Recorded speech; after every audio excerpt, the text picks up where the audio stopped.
Some of the matches are not successful because of, it's usually the personality mismatch. You always present yourself at the interview at your best. And it's just like with dating. You, at the beginning, you're all best, but then your habits will start coming out, or you thought you could put up with that, but now you can't. Or the questions were not asked. You didn't get the answer that you needed before you made the decision. Or sometimes it's just either au pair or the family lied, or maybe fibbed about what they're looking for or what the expectations of the au pair are. And, you know, they told them you're gonna have every weekend off, and now all of a sudden you get there and you have to work all the weekends and take care of the dog. Or there's abuse of the program from both sides. So it's really, each situation is individual. Some are more serious than others. Some au pairs decide that this is not for me, I want to go home. They don't even want a rematch. They just either are homesick or decided that that was a mistake, so they go home. And then we try to find the au pair. If she doesn't go home, we're gonna help her find another family, and that will be successful with. And the same for the family. We'll try to find somebody who will be a better match for their needs. The family and au pair, what they should do to avoid the rematch would be open to the experience, one, and give yourself time. You have to kind of have time to mellow with each other, fit with each other. The au pair will be nervous at first, obviously. Will be walking around tiptoes, and I'm saying that from my own experience. You know, I was scared to open the fridge because in my house, we don't open, in our culture, we don't open to somebody's house. I don't go to somebody's house and look into your fridge. They're like, okay, just go get something from your, you know, whatever. So culturally differences, but I would just say be open to the experience. Situations do arise that you just have enough, and then you have another option of rematch. But give yourself a chance, give the family a chance, but don't waste your time in the way of, I can put up with it, I can put up with it. 3 months later, I can still put up with it, because you're not gonna have the full experience that we want you to have. And the same for the family. Okay, so if there's a situation that it's not escalating to the rematch, but the au pair feels that something that needs to be clarified, something that the family is doing that she's not comfortable with, it's nothing that will break the match, but either makes her uncomfortable, or they're asking too many things that are outside of the program rules. She loves the family, she loves the kids, she doesn't want to rematch, she doesn't want to make the situation worse. Definitely CC, community counselor. If it's pretty much the same channel for every situation that starts. Would it be resulting in rematch or just the questions? If you're not getting the answers, don't stew about it. Don't let it to become bigger than it is. Reach out. Email. If you don't feel uncomfortable to call somebody, email. That way you'll have a chain of exchanges.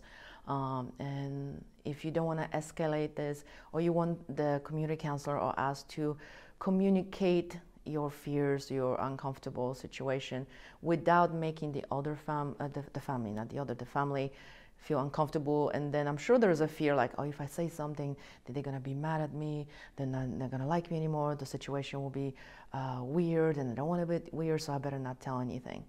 But then the situation might get worse and you didn't say anything, or you're gonna have a crappy year because you will be focusing only on that thing. And sometimes there's some things that families do not understand about cultures of the girls that they have in their house.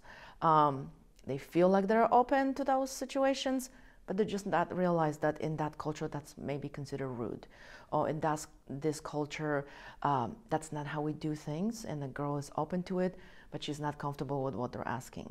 So sometimes it's just little miscommunications that if they're not communicated, they're not talked about, then they blow up, because there's resentment either from the family or the resentment from the au pair. And the families do the same thing. Would it be a recent situation with the girl that did not shower? The host father felt really bad about it. but he didn't want to come out. He didn't know if he should say that she's a woman, but it was getting bad. Girl that was there for a couple weeks and nothing. So he went around it without talking to the community counselor first, even though he was the same directed, if there are any problems, please let us know. So he was like, oh, we just renew our bathroom. Do you like it? And the girl's like, yeah. And she had a private bathroom, everything. Okay. So did you use it? How's the water pressure? No, I didn't use it. Oh, so when you use it in the morning, just let us know if the water pressure is good, the temperature is good. You know, in the morning they ask her, how's the water? She was like, I didn't wash. So then, you know, the situation was getting worse. The father was feeling uncomfortable. And then he called the community counselors, who community counselor called our managers, and the manager approached the girl. And the host father was sensitive, obviously, to the smell, but also to not knowing how to approach the girl without being rude, making her feel embarrassed. Maybe he didn't know if in their culture they maybe shower once a month, whatever. But it was just being offensive. The girl just was lazy, just like, you know, every teenager. So, but yeah, situation de-escalated. The girl was taking showers now, and there was no rematch. But it could have resulted in rematch if there's no conversation about it. So the girl apparently didn't realize. When au pair feels, because you guys get the list of what is required of you and what are your rights, and so please read that closely. And if you feel that you have questions, usually it starts with the question of, hey, they asked me to do this, am I allowed to do it, or am I supposed to do it? Definitely reach out to your community counselor. That's your first communication. Community counselors are there for you. If you cannot get them on the phone or something, we have a 1-800 number, which is an emergency line that you can call at any time. And there will be somebody that will pick up and start working with you or directs you to people that will be working with you. Some families are really strict. When I have my consultation, would it be with new family? Usually with new families because they don't know the program or they have a lot of questions about it. My spiel is that, you know, the au pair has to have a day and a half off within the full week, a 1 weekend off that will start on Friday night to Monday morning. Please keep in mind that you're inviting adult to your home. 18 might not be adult in the United States for reason of drinking, but that is an adult person that you invited to your home. What she does with that time is hers. And I give examples. I was like, some au pairs like to travel. Some au pairs like to stay in the room and read. It is their time. What they do on their free time is theirs. Curfews are a big issue with the au pairs because, again, they feel like an adult. If it's a 26-year-old who lived on her own and then comes to somebody's home and they say by 10 o'clock you have to be home, the au pair will be upset, and rightly so. However, a lot of the families come from the place where they feel like you will be taking care of their children the next day. You have to maybe drive them to school. If you partied all night on a weeknight, then you will not perform your job duties as desired. Sometimes families have alarms set in the home. So if you roll in at 12, 1 o'clock, the dog will start barking and the alarm will chirp. The children will wake up. It's a disturbance to their night. So that's a lot of times. Some families use cars for curfew, and it's a legit thing, especially if they say we want a car by midnight. You don't have to be there at midnight, but their car should be. So we have options as Uber and things like that.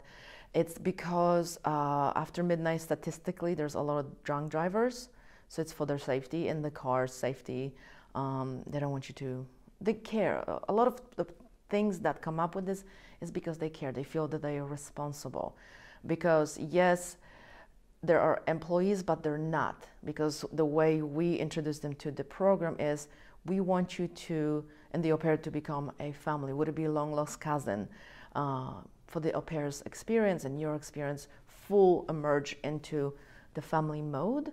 And some people, of course, if they care or just take it too far. Again, bring that up. If you feel comfortable speaking to the families, ask for the reasoning. There are some situations that do border on ridiculous. Usually comes from a good place in the family's situation, but if you're, for example, 26 years old, you finish work at 6 p.m. and the family says that you have to be home by 8, talk. You have to talk. And of course, if the situation doesn't change, rematch is your option. But if the family is not respecting your free time, which is yours, they don't pay for it, even though you live in their home, they have no right to control it. So community counselor would be your first. And then again, if there's a situation the community counselor is not addressing it, call our office. We realize that a 26-year-old can do whatever they want to, especially if somebody who was in university, lived on their own, had an adult life, adult work, and come back to go to the United States and it's treated as a child. That wouldn't work with me either. So you have to speak up. You have to learn. I had a situation where I was helping an au pair, Polish au pair, and she's 26 years old, and I really told her, I was like, you are an adult. Speak up, stand up for yourself. There's nobody else who will. You have to start. So yes, it's difficult. Yes, we are told in our culture that we just don't say anything. It's better not to say because we're going to be rude or uncomfortable, whatever. No, speak up. United States is big for communication, so speak up. It might be uncomfortable. It might become something bigger, but otherwise you'll be miserable. Who wants to be 26 and control their free time? Do you have to party every night till 2 a.m.? That does not look good either. But if you want to go to the movies and stay up till 11, you're an adult, go. But let them know, courtesy. Courtesy is, a lot of that's what the family are looking for. If you stay out, just let us know, hey, I'm not coming home tonight, because obviously you might have a boyfriend, you may have a sleepover with another au pair or friends, whatever. You may travel, but just let them know, I will not be home, so they don't have to worry, because a lot of times it just comes back to them worrying about somebody who lives in their household. They feel responsible.